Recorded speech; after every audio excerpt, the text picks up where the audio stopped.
Нямаш никакъв изпит, никакъв конкурс, дори нямах задаване на въпрос да се проверят моите знания. Аз нямах конкуренция.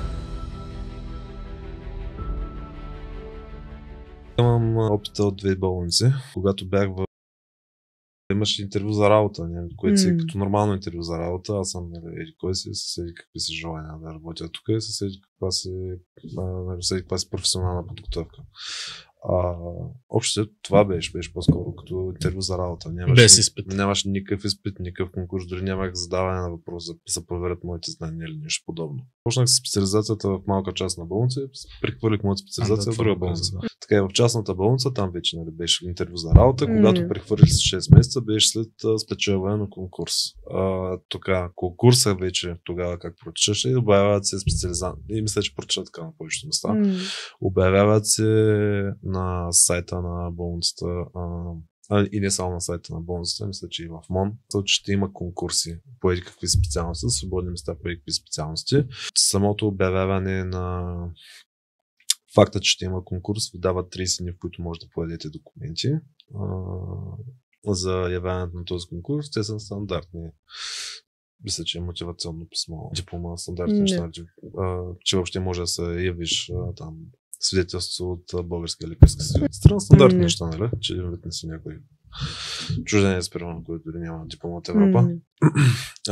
След което, когато приключи този срок, чакаш в рамките на 30-дневен срок обаждане, кога точно ще бъде проведен конкурса. Мисля, че задължително се подава документи и документите са изрядни. Мисля, че задължително така на конкурс. Не да има някакъв избор, нали, кой може да бъде поканен на този конкурс и кой не. Мисля, че задължително тяж, пък те вече там дали ще одобрите друг въпроса.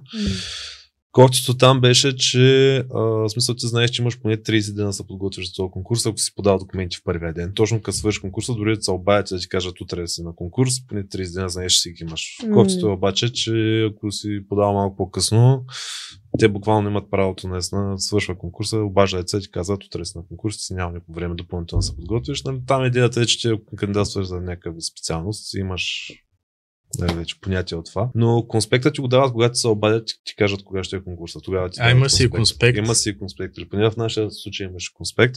Дават ти го този конспект и ти казват, по този конспект ще те изпитваме. Мисля, че Варна имат качен такъв конспект. Той мисля, че е много близък до държавния. Тоест са много теми там. Отиваш, падат са, мисля, че може да ми се паднаха 2 теми. Едното съм сигурен, че беше много лесно, защото беше апандисит. Другото съм сигурен, че беше много разгърнато, защото беше перитонит. Или говорих много за перитонит, не съм много сигурен, че беше перитонит. Третото не знам какво е било. Влизаш, значи изпитват те началника на отделението, за което кандидатстваш за работа.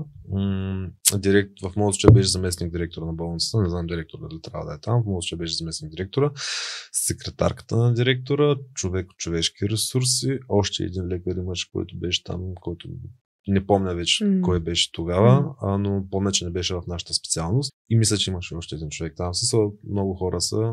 Доста голяма комисия. Доста голяма комисия. Имаше ли конкуренция? Аз лично нямах никаква конкуренция, което беше чудесно. Само ти се явил. Само аз се явих. По принцип, доколкото знам, влизат няколко човека теглици, пишете и след това почват да изпитват един по един. Това от колеги, които са били по други изпити и за други специалности, не само за хирургия. В нашия случай, защото имахме други колеги за нашата болница говоря, там теглиш си на място и на място почват да изпитват и мисля, че дори не ти дадат време да пишеш, просто почват да ти задават въпроси. Аз нямах конкуренция, аз бях единствен, който се. Ние имахме 2 специализантски места, понеже имаме 2 хирурги. Имаше едно обявено за едната, едно обявено за другата и за двете са бяхме навили по един човек. Но примерно за ортопедия имаше 2 човека и се изпитаха и двамата. Това понеже колегата, който споменах по-рано, че сме започнали двамата да работим. Беше тогава на конкурса по ортопедия и са ги изпитали един след друг и после те се събеседват и взимат решение. Общо пишат ти оценки на темите, които ти си представил, колко си изкарал според тях. Мисля, че тази оценка би трябвало да я формира най-вече началника, но според зависи. По принцип би трябвало да вземат предвид и оценката ти от дипломата, но аз предполагам, че вземате някакви чисто човешки качества, също като предвид смисъл, защото все пак ти взимаш някой, който ще работи с тебе, може би и завинаги. Да се разбираш все пак с този човек.